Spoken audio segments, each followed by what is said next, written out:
মধ্যপ্রাচ্যে নজিরবিহীন উত্তেজনা, বিশ্বজুড়ে আতঙ্ক আর যুদ্ধের দামামা সবকিছু ছাপিয়ে হঠাৎ করে ছড়িয়ে পড়েছে এক বিস্ফোরক খবর।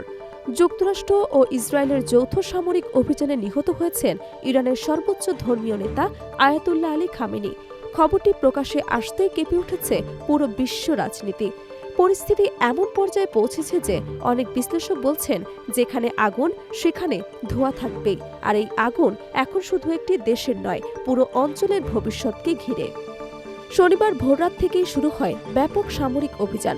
অভিযোগ উঠেছে, যুক্তরাষ্ট্র ও ইসরায়েল যৌথভাবে ইরানের গুরুত্বপূর্ণ সামরিক ও রাজনৈতিক স্থাপনায় হামলা চালায়। লক্ষ্য ছিল মধ্যপ্রাচ্য শক্তির ভারসাম্য বদলে দেয়া এবং ইরানের প্রভাব কমিয়ে আনা। অভিযানের প্রধান টার্গেট ছিল সর্বোচ্চ নেতার বাসভবন ও নিরাপত্তা কমপ্লেক্স। ইরানের রাজধানী তেহরান সহ বিভিন্ন গুরুত্বপূর্ণ শহরে একযোগে বিস্ফোরণের শব্দ শোনা যায়। স্থানীয় সূত্র জানায়, হামলায় শত শত মানুষ নিহত হয়েছেন, যাদের মধ্যে রয়েছে আয়াতুল্লাহ আলী খামেনি, তার পরিবারের কয়েকজন সদস্য এবং ঘনিষ্ঠ নিরাপত্তা কর্মকর্তারা। ইরানের রাষ্ট্রীয় ও বেসামরিক সংবাদ মাধ্যম একযোগে খামেনির মৃত্যুর খবর নিশ্চিত করেছে। সরকারিভাবে জানানো হয়, সর্বোচ্চ নেতার মৃত্যুতে দেশে 40 দিনের রাষ্ট্রীয় শোক ঘোষণা করা হয়েছে। শোকবার্তায় বলা হয়, ইরানের মর্যাদা ও স্বাধীনতা রক্ষায় তিনি নিজের জীবন উৎসর্গ করেছেন। এদিকে সামাজিক যোগাযোগ মাধ্যমে এক পোস্টে সাবেক মার্কিন প্রেসিডেন্ট ডোনাল্ড ট্রাম্প দাবি করেন, খামেনির মৃত্যু বিশেষ ন্যায়বিচার প্রতিষ্ঠা করেছে। তিনি আরও বলেন, ইরানের ভবিষ্যৎ নেতৃত্ব নিয়ে তার পরিষ্কার ধারণা রয়েছে।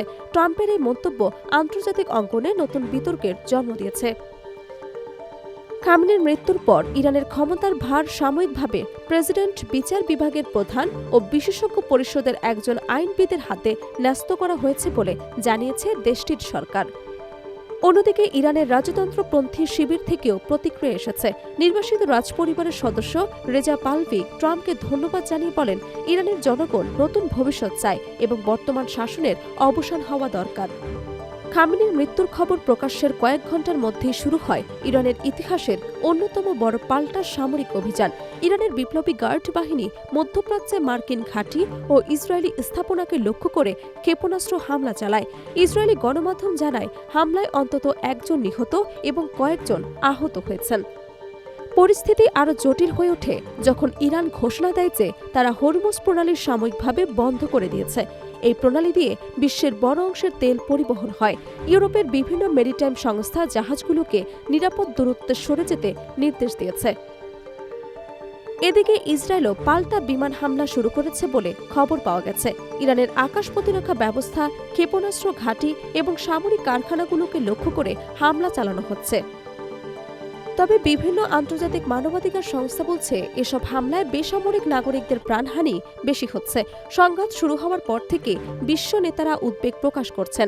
মুসলিম দেশগুলোর পাশাপাশি ইউরোপ এবং এশিয়ার বিভিন্ন দেশ শান্তি আলোচনার আহ্বান জানিয়েছে, কিন্তু এখন পর্যন্ত সেই আহ্বান বাস্তব কোনো সমাধান আনতে পারেনি।